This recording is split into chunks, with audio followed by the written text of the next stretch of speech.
Welcome back, listeners, to Sandman Stories Presents, a folklore podcast where I read you to sleep or until the next story. I'm your host, Dustin. If you want more Sandman, I have extra stories that are too spicy for the main feed, available on my Patreon. You can even join at the free tier and get everything. And thank you to Cheryl, Taru, Marissa, and Ashley for being the newest members. Today we are back in the book of Armenian folklore written down by A.G. Seklemian. In this typical story, a king wants a son-in-law, doesn't like his daughter's choice, and then in the end regrets his opposition. But will it be too late? Okay, let's begin. The Poor Widow's Son. Once upon a time there was a king who had a beautiful daughter, who was quite beautiful. When she was ready to marry, the king sent heralds inviting all the young men of his realm to come to the court so that the princess might pick her future spouse. On the appointed day, all of the young men of the country passed before the princess, who was standing with a golden apple in her hand, that she would throw at her chosen one. She threw the apple, and lo, it hit a poor widow's son. It was reported to the king, who was angry and said, "That cannot be. Try again." On the following day, the princess again threw the apple, and again it hit some poor widow's son. On a third trial, the same lad proved to be the maiden's choice. Thereupon the king was very angry, and expelled both the maiden and the lad from the court and from the royal city. The lad took the maiden to the house of his mother, a poor old hut near the bridge without a city. The old widow, seeing the maiden, said to her son, "We didn't have enough bread to keep us alive, and lo, you have brought a tender maiden? How shall we live now?" "Don't be angry, Mama," said the maiden humbly. "I know how to spin yarn, and we shall be able to earn our living." In this way they lived for a few months. Then they decided that the youth should travel and stay in other countries in order to earn money. On the following day, they saw a merchant crossing the bridge with 80 camel loads of merchandise destined for Arabia. The lad offered the merchant his services in the caravan. The merchant accepted, and the lad came home to make ready. "Before you set out," said the bride, "go to yonder convent where there is a wise monk, and ask him to give you some good advice, which you may need in your travels." The lad went, and the old monk gave him the following maxims for his guidance. First, she who one loves the best is the most beautiful. Second, patience leads to safety. Third, there is some good in every patient waiting. He came back to his bride, who said, "Commit these wise words to memory. You will no doubt have need of them." "Farewell," said the youth. "Farewell," said the young bride. The lad departed from her. After a long journey, the caravan camped in the desert near Arabia. There had also camped before them a large caravan composed of 80 other merchants. The lad was tired and soon fell into a deep sleep. There were many men and animals in the caravan, and all were thirsty. In that desert, there was only one well, and that was dangerous. Of all who had gone down to draw water, not one had ever come out.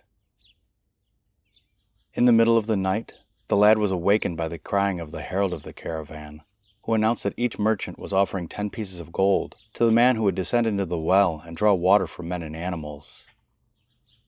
The lad, coveting the sum, promised to go down. His master pitied him and tried to prevent him, but it was too late. "You are going down into that dangerous well of your own free will," he said. "Your blood shall be upon your own head.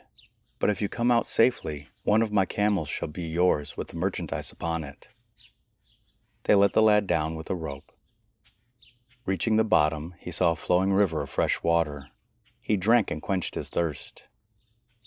Lifting up his eyes, nearby he saw a giant sitting with a maiden on each side, one white and the other black. "Look, human being," exclaimed the giant, "I will ask you a question. If you answer it correctly, I will let you go. If not, I will kill you with this club, as I have killed so many men before you.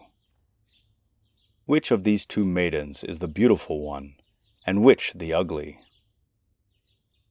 The lad remembered the first maxim of the old monk and said, "She who one loves the most is the most beautiful." The giant jumped up and, kissing the lad on the forehead, said, "Well done, youth. You gave me the only right answer. All the rest were wrong." He then asked the lad why he came down the well and said, "This well is enchanted. I therefore give you safe passage. Take these 3 apples, and after drawing enough water, when you go up, drop one of these apples as soon as your feet are lifted from the ground. Drop the second one when you reach the middle, and the third apple when you approach the well's mouth. Thus you will have a safe return." And the giant gave to the lad 3 pomegranates as a present, 1 white, 1 green, and 1 red. The lad put them in his pockets, and after sending a sufficiency of water for the caravan, gave a sign to be drawn up. He threw the 3 apples down, just as he was directed by the giant, and he reached the surface safely. The merchants gave him the 800 pieces of gold, and his master a camel-load of merchandise, as previously promised. The lad said to his master that he wanted to send the camel's load of merchandise and money to his wife. His master consented, and the lad, putting the 3 pomegranates in the load, sent it with the driver to his hut near the bridge under the sycamore tree. The merchant promoted the lad and made him superintendent of the camel drivers. After a time, the merchant died, and his wife continued to do the business. She liked the lad and adopted him as her son. Thus he worked with that merchant and his wife for 20 years. One day he was granted permission by his adopted mother to go and visit his family, and he set out on his journey. Leaving him on his way for a moment, let us turn to his family. A few months after the departure of the youth, heaven blessed his humble home by the birth of a son. When the camel's load of merchandise, money, and pomegranates arrived, both the old widow and her young daughter-in-law were greatly pleased. At first sight, the princess knew that the pomegranates were not common fruits, but jewels. But the old widow, who thought they were common pomegranates, prepared to cut them, saying, "Heaven's blessing rest upon you, my son, that you have remembered your aged mother by sending her fruits to eat." The bride snatched them from her hand and kept them in a drawer. Thereupon the old woman was offended and cursed her daughter-in-law, and withdrew to the adjoining room. The bride ran to the neighboring shop, and buying 3 common pomegranates, brought them to her, saying, "Mamma, don't be offended. Pardon my harsh conduct. Here are the pomegranates. You may eat them." The mother and the daughter reconciled. Then the princess brought the new dresses for her mother-in-law, herself, and the baby.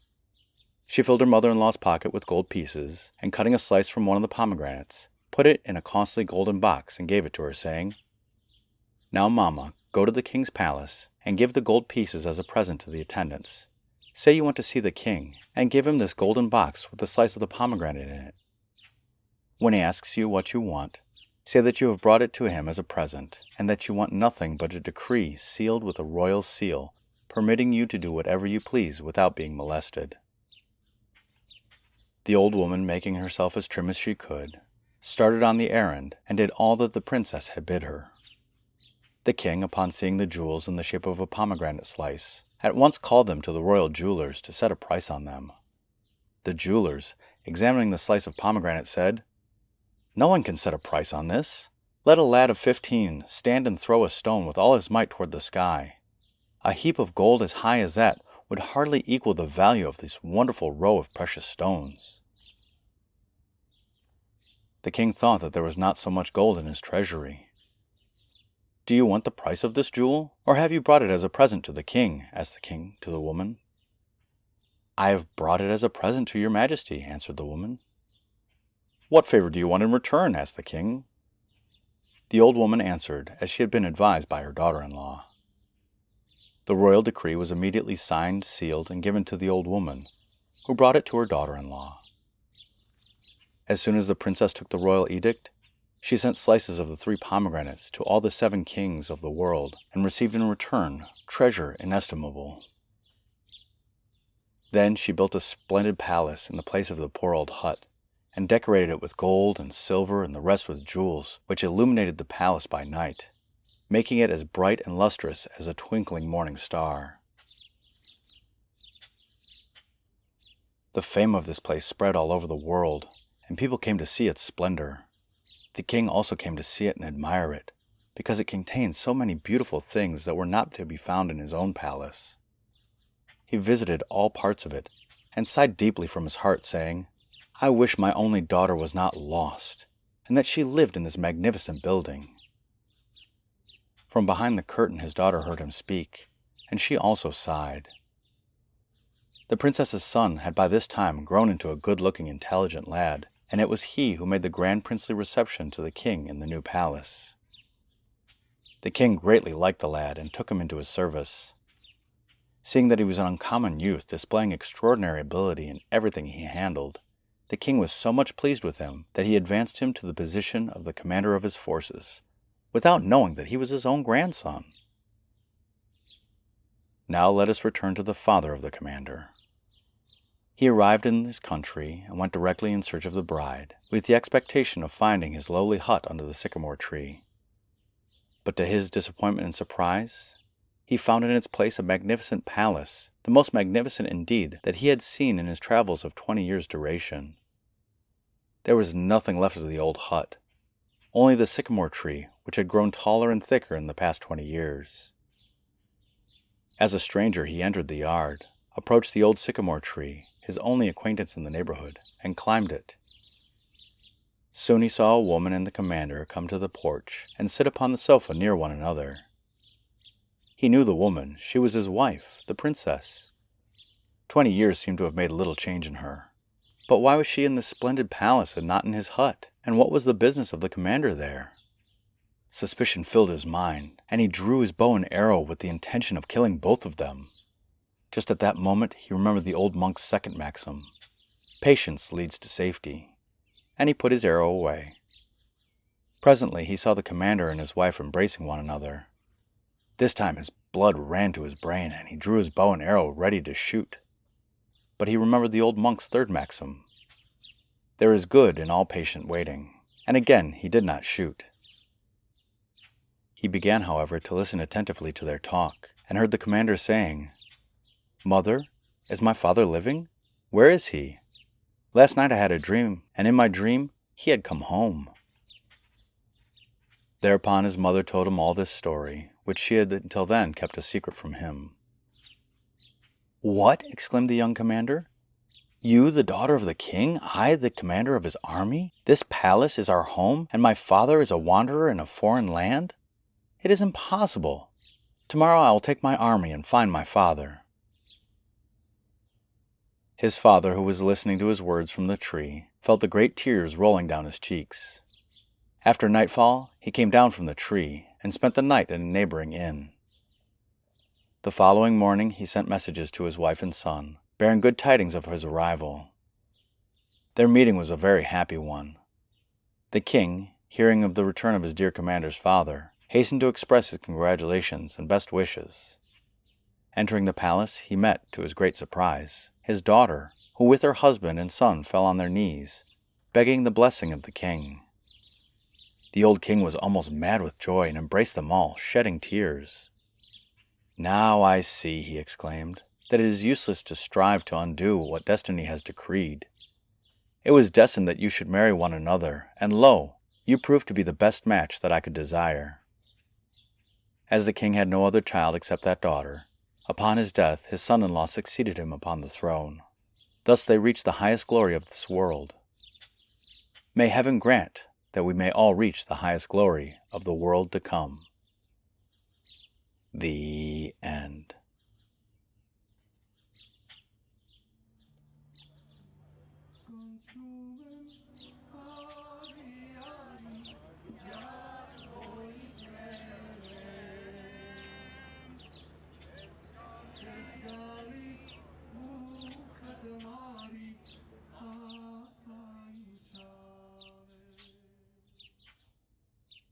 Oh, how I enjoyed the happy ending in this one. I could only imagine being away from your love for 20 years, only to come home to see her hugging some strange man. Still, it is good to pause and think before we speak. We actually use that in our working norms at my job. It does make for a less combative work environment. And I was really happy to see the patience pay off. And the podcast shout-out is to the Tea, Tale, and Tomes, hosted by Natasha. This is a wonderful new podcast that is out to explore authors, books, the love of reading, and our relationships with books, And if you like it as much as I do, go and give her a like, a rating, and a review. Thank you, Thashira, for leading me to this wonderful podcast. And the listener shout-out is to the fun-named city of Mörön, Mongolia. The name, meaning river in Mongolian, refers to the river that runs through the town. Shocking, I know. There have been monasteries there since the 1800s, but most were burned down in 1937. They were not rebuilt until 1990. The city was connected to the Mongolian grid in 2004, and a paved road soon reached there 10 years later in 2014. I've wanted to go there since I saw the name on a map and thought it would be fun to visit. Not sure about my prospects as a vegetarian, but who knows. And so I say to my one river rafting friend in Mörön, I say in Mongolian, Bayarlala and Sain Shono. Thank you, and good night.